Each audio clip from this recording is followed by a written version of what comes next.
یہ حضرت سلیمان علیہ السلام کی وہ مکمل کہانی ہے جسے آپ نے ساجھا کیا ہے۔ بہت پرانے زمانے کی بات ہے جب دھرتی پر ایک ایسے بادشاہ کا راج تھا جسے انسانوں کے ساتھ ساتھ جنات، پرندوں اور ہواؤں پر بھی حکومت حاصل تھی۔ ان کا نام تھا مائنس سلیمان، حضرت سلیمان علیہ السلام۔ یہ طاقت انہیں کسی جادو سے نہیں بلکہ اللہ تعالیٰ کی خاص عنایت سے ملی تھی۔ پہلا حصہ، اللہ کی نعمت۔ حضرت سلیمان علیہ السلام ڈیوڈ حضرت داؤد علیہ السلام کے بیٹے تھے۔ بچپن سے ہی ان میں حکمت، علم اور انصاف کی خوبیاں تھیں۔ جب وہ جوان ہوئے تو اللہ نے انہیں ایک ایسی بادشاہت دی جیسی نہ پہلے کسی کو ملی تھی اور نہ بعد میں کسی کو ملے گی۔ ہوا ان کے حکم سے چلتی تھی، پرندے ان کے اشاروں کو سمجھتے تھے اور جن ان کے حکم کے پابند تھے۔ لیکن جنوں میں کچھ ایسے بھی تھے جو گھمنڈی اور باغی تھے۔ وہ سوچتے تھے کہ ہم آگ سے بنے ہیں، ہم طاقتور ہیں، ہم کیوں انسانوں کی بات مانیں۔ دوسرا حصہ، باغی جنوں کی سازش۔ ایک رات کچھ باغی جن ایک سنسان پہاڑ پر اکٹھا ہوئے۔ ان کا سردار بولا، ہم آگ سے بنے ہیں، یہ انسان ہم پر کیسے حکومت کر سکتا ہے؟ انہوں نے طے کیا کہ وہ حضرت سلیمان کے خلاف بغاوت کریں گے۔ وہ سوچنے لگے کہ اگر ہم اچانک حملہ کر دیں تو شاید ہم آزاد ہو جائیں، لیکن وہ بھول گئے تھے کہ حضرت سلیمان کو صرف طاقت نہیں بلکہ اللہ کی مدد بھی حاصل تھی۔ تیسرا حصہ، ہدہد کی خبر۔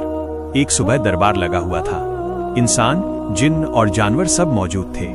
تبھی ہدہد پرندہ اڑتا ہوا آیا۔ یہ وہی پرندہ تھا جو بعد میں شیبہ سبا کی ملکہ کی خبر بھی لایا تھا۔ ہدہد نے جھک کر کہا، اے اللہ کے نبی، کچھ جن بغاوت کی تیاری کر رہے ہیں۔ دربار میں سناٹا چھا گیا۔ حضرت سلیمان علیہ السلام نے آسمان کی اور دیکھا اور کہا، اے میرے رب، مجھے انصاف کے ساتھ فیصلہ کرنے کی توفیق دے۔ چوتھا حصہ، جنگ کی تیاری۔ حضرت سلیمان نے اپنی فوج تیار کی، انسانوں کی قطاریں، جنوں کی جماعتیں، پرندوں کے جھنڈ آسمان میں۔ ہوا تیز ہونے لگی، زمین کانپ اٹھی۔ باغی جنوں نے اندھیرے کا فائدہ اٹھا کر حملہ کیا۔ آسمان میں آگ کی لپٹیں اٹھیں، چیخیں گونجنے لگیں۔ لیکن حضرت سلیمان نے اپنی انگوٹھی اٹھائی، وہ انگوٹھی جو اللہ کی طرف سے ایک نشانی تھی۔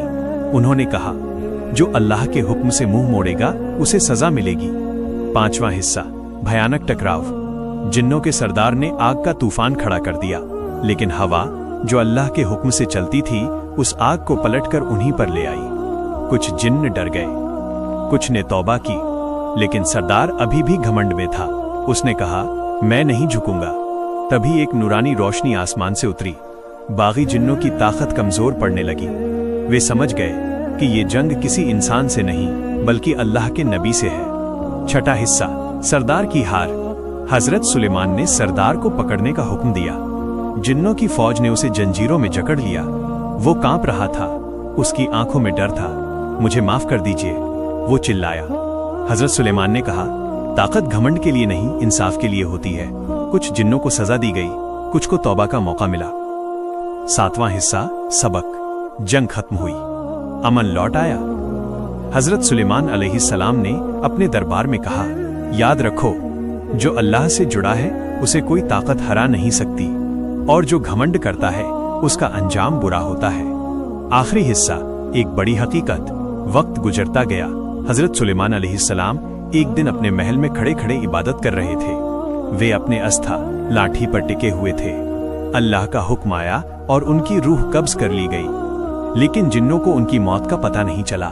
وہ کام کرتے رہے کیونکہ انہیں لگتا تھا کہ وہ ابھی بھی زندہ ہیں، یہاں تک کہ ایک دیمک نے ان کی لاٹھی کو اندر سے کھوکھلا کر دیا، اور جب لاٹھی ٹوٹی تو ان کا جسم گر پڑا۔ تب جنوں کو احساس ہوا کہ انہیں غیب، اندیکھی چیزوں کا علم نہیں ہے۔ کہانی کا سندیش۔ یہ کہانی ہمیں سکھاتی ہے: 1. طاقت صرف اللہ کی امانت ہے۔ 2. گھمنڈ کرنے والا ہمیشہ ہارتا ہے۔ 3. اور سچا بادشاہ وہی ہے جو انصاف کرے۔ حضرت سلیمان علیہ السلام کی زندگی ہمیں یہ یاد دلاتی ہے کہ اصلی طاقت علم، صبر اور اللہ پر بھروسے میں ہے۔